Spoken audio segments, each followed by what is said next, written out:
Welcome to Sterling Spotlight Podcast, where we give a spotlight on cybersecurity and all things tech. One common myth is that small and medium businesses think that a traditional antivirus or having a firewall installed is enough to protect their business. Worse, they think they already have a cybersecurity policy in place.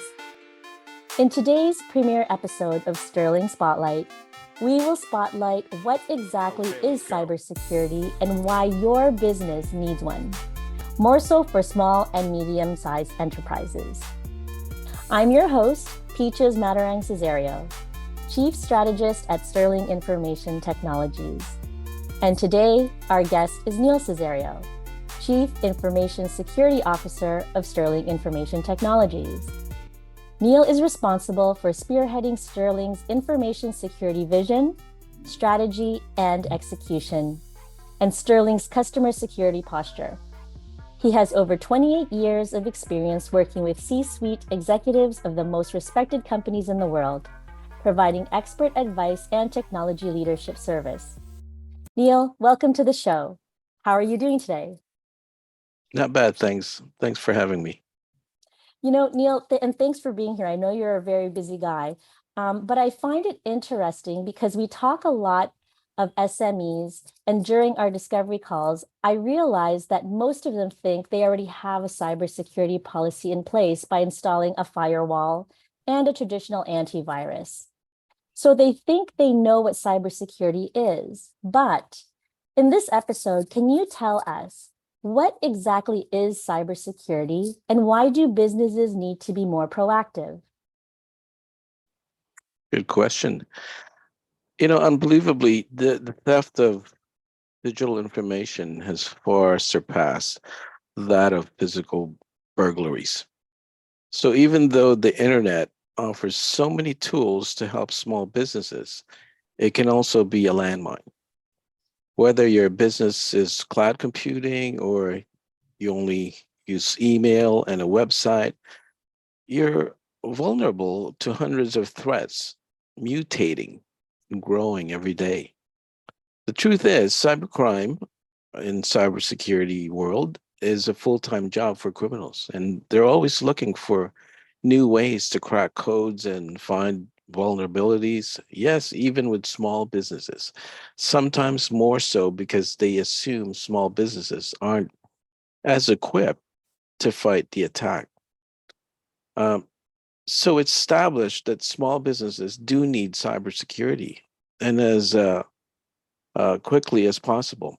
As soon as you store, as soon as your store goes up and internet becomes aware of its presence, the attacker starts developing strategies of the best way to take your business back down.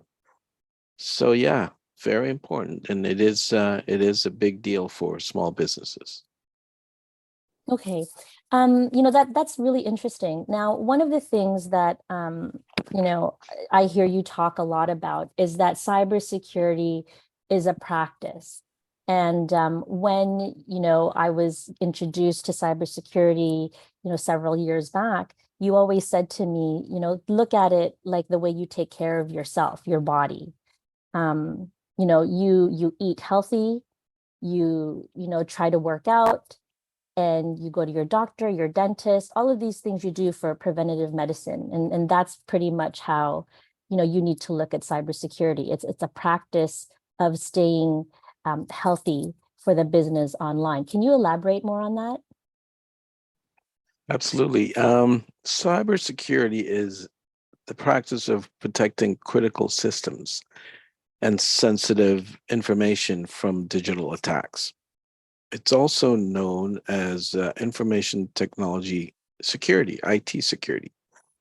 Cybersecurity measures are designed to combat threats against network systems and applications, your typical apps, whether those threats originate from inside or outside of an organization. Just to give you an idea of the business behind it, in 2020, the average cost of a data breach was $3.86 million globally and 8.6 million in the US. So, and Canada always, follows one third of that. So it's a pretty big measure. Wow. Yeah, those numbers I can't even imagine. And looking at, the SME sector, that those numbers alone would literally put a company out of business overnight. So what can an SME do? Because, again, you've been really great about explaining cybersecurity to our clients and even to people who have no idea about what cybersecurity really is and how deep it really goes. Um, would you say that cybersecurity is more software driven, or is it people driven, or, how can you just kind of sum that all up? Well, I think it's everything. Whenever you use a program and it's written by a human, those codes are vulnerable. They have holes.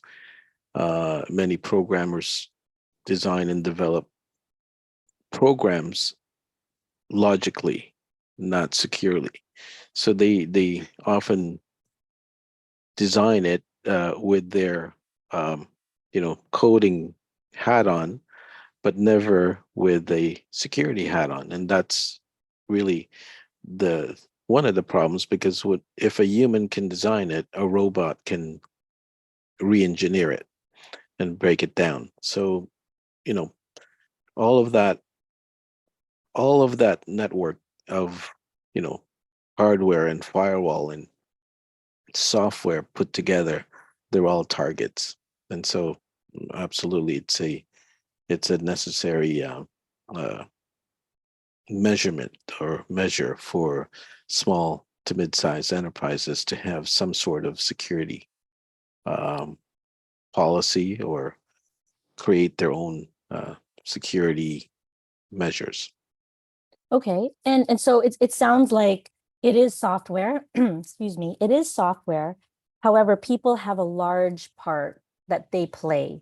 Um, it's about educating the users and the people that work with you in your company to make sure that they can almost recognize what a potential attack would look like. Because I think, you know, from the things that I'm picking up in this conversation, as brief as it is, it's not all about the software.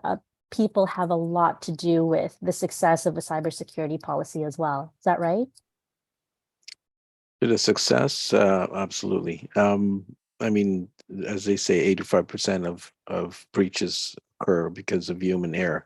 And that's because we love to click things. We love to, you know, we're curious and knowing what that link will bring, even though it's a um, spam that has some form of phishing activity and basically, trick you to download payloads that you shouldn't, that may have malware and so yeah, it's definitely a big part, and we um, we can prevent that. We can help prevent that by adding tools and that will work on our behalf 24/7. Um, Endpoint protections are one of the first layers. Identity management, second layer, and then of course there's the SOC, the group that actually reviews these threats and signatures. So it's a big effort to you know do these preventative measures, uh, and it does help to make sure that small to mid-size are protected. That's great. And I'm going to ask you two questions, kind of, to sum it all up. Um, as an owner of a small to mid-size business, what are some of the things that, I need to look out for, or what questions should I be asking in a company that provides cybersecurity services? Is it a multi-layered approach? Is it like an all-in-one kind of thing? I think one of the things and one of the challenges um, that we hear about when we talk to our own partners and clients is, I'm not a multinational. Cybersecurity has always been something that is been reputed as multinationals because it's so expensive. How am I going to be able to afford this? With my business, even though I may have a flourishing business, I can't afford to spend hundreds and thousands of dollars on this kind of thing. I have tech people, but are my tech people the right people to be handling cybersecurity? What if I can't afford someone like you, Neil? How does that work? And with a how do I come up with a cybersecurity policy that is, beneficial for my small business, for my people, and that is affordable? I think part of the review is knowing the value of your business and the value of the information that you store. I think that's the first thing. And if you look at the approaches that many cybersecurity companies provide, they always start with simple um, simple solutions to start the ball rolling. It is quite um, huge as far as the different solutions out there. When you're talking about, starting with your computers, how do you protect them? Your IT guy can do updates and make sure that the vulnerabilities are taken care of by certain updates. But those updates are provided by the vendors that they use, Office 365 or Windows 10 or 11 or whatever else operating system you're using. And I think for the most part, it's all about also, looking at the budget that you have. And it's important to understand that because the idea of protecting yourself, starting off with the endpoint protection, that's probably the first thing I'll recommend. The second would be,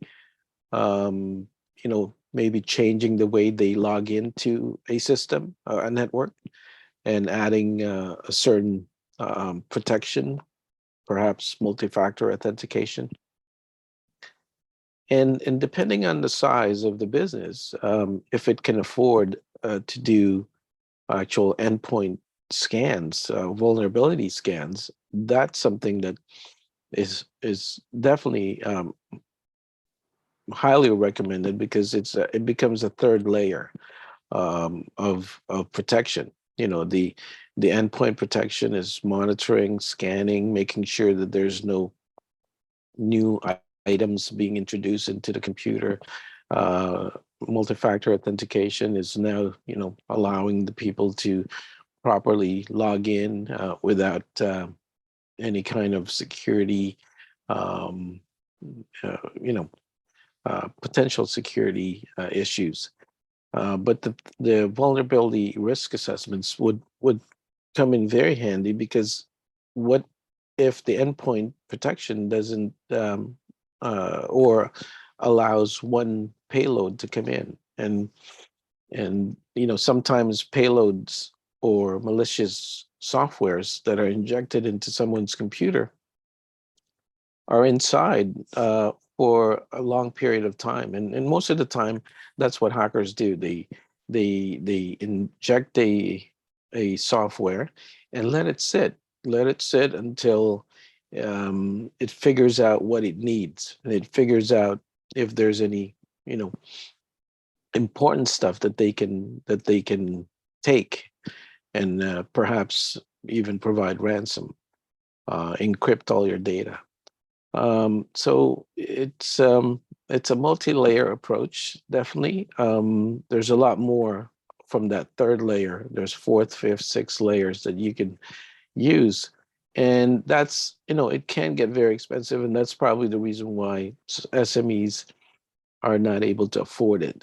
And so, there are new companies coming in that are, targeting more on the lower end of the business sectors. The under 500 endpoints, the small to mid-size, or it's a it's a big target for both the hackers and the protectors. So it's definitely the underserved, and the focus in the next probably 5 years to make sure that small to mid-size enterprises are protected. Um, there are so many things inside a small business that has, also is in the large size businesses. They have data, they have, links to bigger fishes, which means that they have banking information. They may have as well personal information of their own clients. So there's definitely a really good reason why both hackers, the black hatters, and the protectors, the white hatters, are focused on working with the SMEs.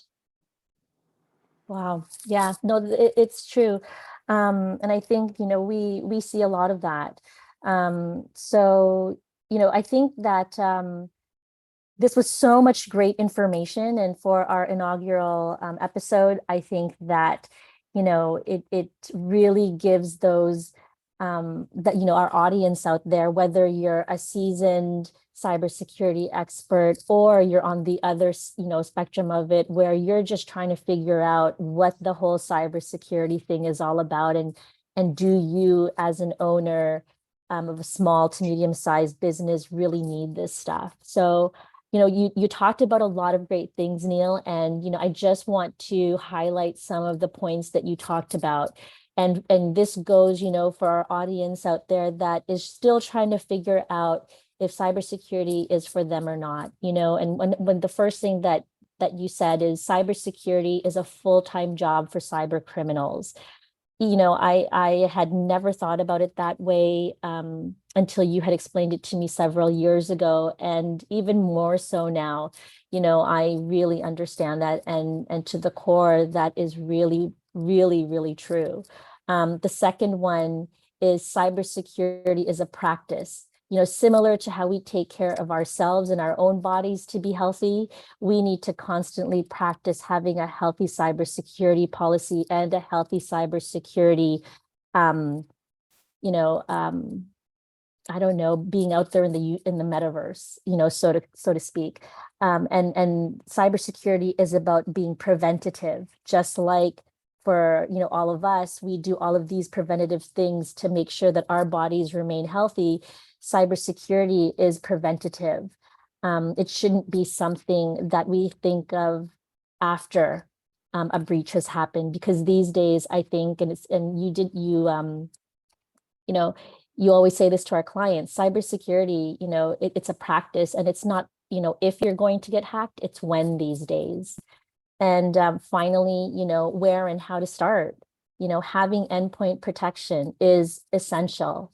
Multi-factor authentication of how to log into things, and making sure that you have the proper security in place that way. And then a vulnerability risk assessment. Also important for SMEs to partner with an MSSP, or an MSP, since they don't have the cybersecurity team and expertise to tackle attacks. And we have a lot of great MSSPs that we are partnered with. And I think that, or sorry, MSPs that we are partnered with. And and those are the companies that that really, understand that it is a multi-layer thing. So thank you so much, Neil. And I want to thank you and our listeners for joining us in our first episode. Wow, I know you don't like to talk out loud, but I think you did a pretty good job. So if you have any feedback for those of you that are listening out there, or any questions, please feel free to email us at cyberteam@sterlinginfo.com or visit our website at www.sterlinginfo.com. And be sure to join us in our next episode, where we invite a very special guest who will talk to us about why risk assessments are crucial. And it can actually save your business money. A lot of the times you think, well, how much money am I going to spend on this? But these risk assessments will actually save your business money in the long term so that you can scale and grow. So until next time, my name is Peaches Matarang Cesario, and I thank you very much for listening, and we appreciate you.